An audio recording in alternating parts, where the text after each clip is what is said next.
بسم اللہ الرحمن الرحیم، آؤ قرآن سمجھیں۔ الہاکم، یہ پوری چھوٹی سی صورت ہے، سورہ تکاثر۔ بسم اللہ الرحمن الرحیم، الہاکم التکاثر حتی زرتم المقابر کلا سوف تعلمون ثم کلا سوف تعلمون کلا لو تعلمون علم الیقین لترون الجحیم ثم لترونها عین الیقین ثم لتسألن یومئذ عن النعیم۔ اس کا ترجمہ ہے تم لوگوں کو زیادہ سے زیادہ اور ایک دوسرے سے بڑھ کر دنیا حاصل کرنے کی دھن نے غفلت میں ڈال رکھا ہے، یہاں تک کہ اسی فکر میں تم لبے گور تک جا پہنچتے ہو، یعنی قبر تک جا پہنچتے ہو، یعنی مر جاتے ہو۔ ہرگز نہیں، ان قریب تم کو معلوم ہو جائے گا۔ پھر سن لو، ہرگز نہیں، ان قریب تم کو معلوم ہو جائے گا۔ اگر تم یقینی علم کی حیثیت سے اس روش کے انجام کو جانتے ہوتے تو تمہارا یہ طرز عمل نہ ہوتا، تم دوزخ دیکھ کر رہو گے۔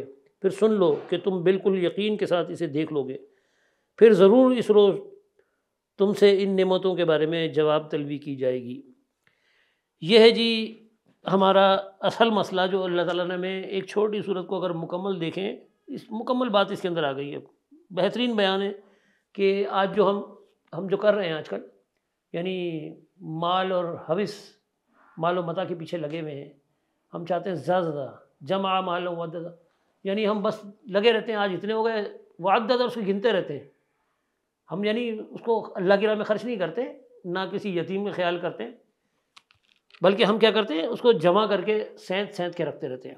تو ان لوگوں کے بارے میں اللہ تعالیٰ نے بتایا یہاں پر کہ تم ایک دن دیکھ لو گے، اور حقیقت ہے کہ جمع مالوں والی جو بات ہے، اس کے اندر جو لوگ مال کی طرف زیادہ اس میں بھاگ رہے ہوتے ہیں، تو وہ اچھائی اور برائی کا خیال نہیں رکھتے، بلکہ ان کا ایک ہی کام ہوتا ہے، مشن ہوتا ہے کہ بس جمع کرنا ہے۔ تو ان کے بارے میں یہ قرآن عکاسی کرتا ہے ہمیں کہ ہمیں سمجھنا چاہیے قرآن کو نا، اور اس پہ غور کرنا چاہیے۔